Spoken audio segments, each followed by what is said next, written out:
and only on News 3 now. For the first time, we are hearing from Ukrainian refugees seeking safety in Wisconsin. Our Susan Simon joins us with a remarkable story. Susan. Hi, Eric. Friendships can change your life and sometimes save your life. A local couple helped their Ukrainian friends escape the war and find refuge in Fitchburg. Every night for the past month, two families gather on the couch to watch the evening news.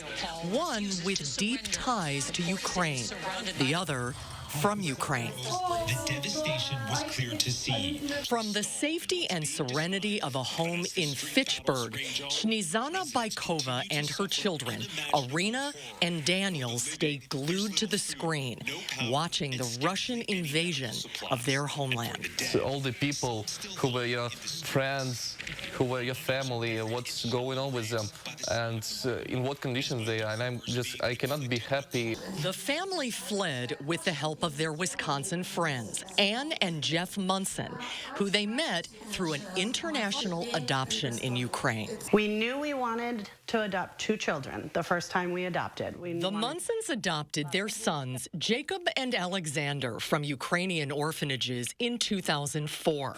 6 years later, they returned to complete their family, adopting son Eric and daughter Katya. Through it all, the Munsons grew close and stayed connected to their Ukrainian interpreter, Vitaly. Vitaly is Snizhana's husband. When we got to Kyiv, we actually stayed with Snizhana and Vitaly. They gave up their bedroom. They slept on a couch. I mean, that's just what Ukrainians do. They just give up their heart. As threats of a Russian invasion intensified, Anne and Jeff grew worried. We're pretty clued into Ukraine, obviously because of being there 3 times and having friends there, so we were watching it. I told people, we need to get her to the United States. The Munsons worked on a plan to get Snizhana and her children out of the country. But Vitaly, like all Ukrainian men, would have to stay behind. Snizhana is the real hero in all of this. I mean, it's very easy to sit here and say, what can you do? I mean, she had to execute it. I thought that maybe we are in danger. And I'm, as a woman, as a mom, I had to do something. Snizhana made a decision that she should get prepared. I had a little suitcase with all the documents, medical records of my kids, my diplomas, my apartment documents, ownership, and etc. In a stroke of luck, she also had a valid tourist visa for the United States from a previous family trip. So you have that vital piece of paperwork. But what happens at the point where you say, we're getting out of here? What is that like emotionally? It's extremely difficult to say go, just go or run or escape. Right before the invasion, the family abandoned their home in Kyiv and headed into the unknown, driving 10 hours to a tiny cottage in the mountains. People in this country cannot imagine what that is like. I will tell you only one thing. I had a chance to see by video my apartment 2 days ago, and I have friends who stayed in Kyiv, and they went to my apartment to take out the rest of the food that I left because they are starving. They're really starving. They don't have anything to eat there. And I gave them keys from my apartment and said, take everything you can. And they showed me my apartment, and it's my home. Is it still standing? It's still standing, but I don't know what will happen. I pray to God.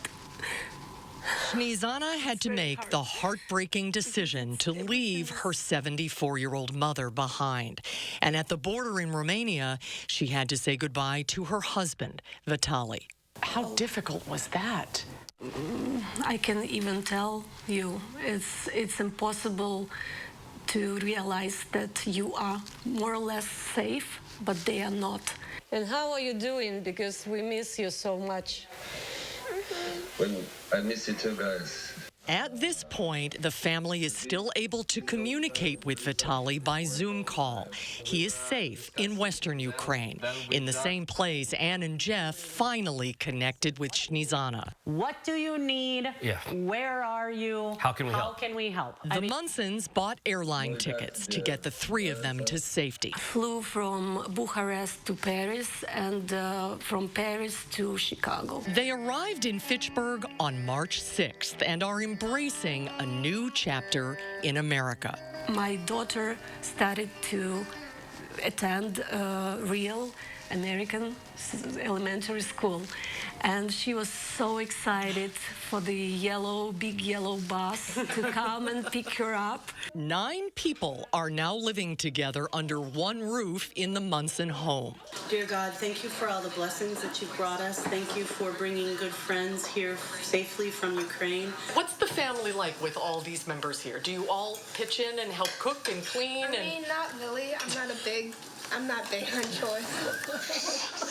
Despite her fears for her beloved country, Snizhana is looking forward to a better future for her family. My motivation was to save my kids. And I'm, as a mom, this is the main thing that I should do in my life. So I think that I did it. Snizhana's mother made it out of Ukraine and is safe in the Czech Republic, and Vitaly's mother and aunt were able to reunite with him. Daniil has applied to UW-Madison and is hoping to become a Badger. A GoFundMe has been set up to help the family financially. If you can help, we have a link on channel3000.com. Well, truly a remarkable story. Susan, thank you so much.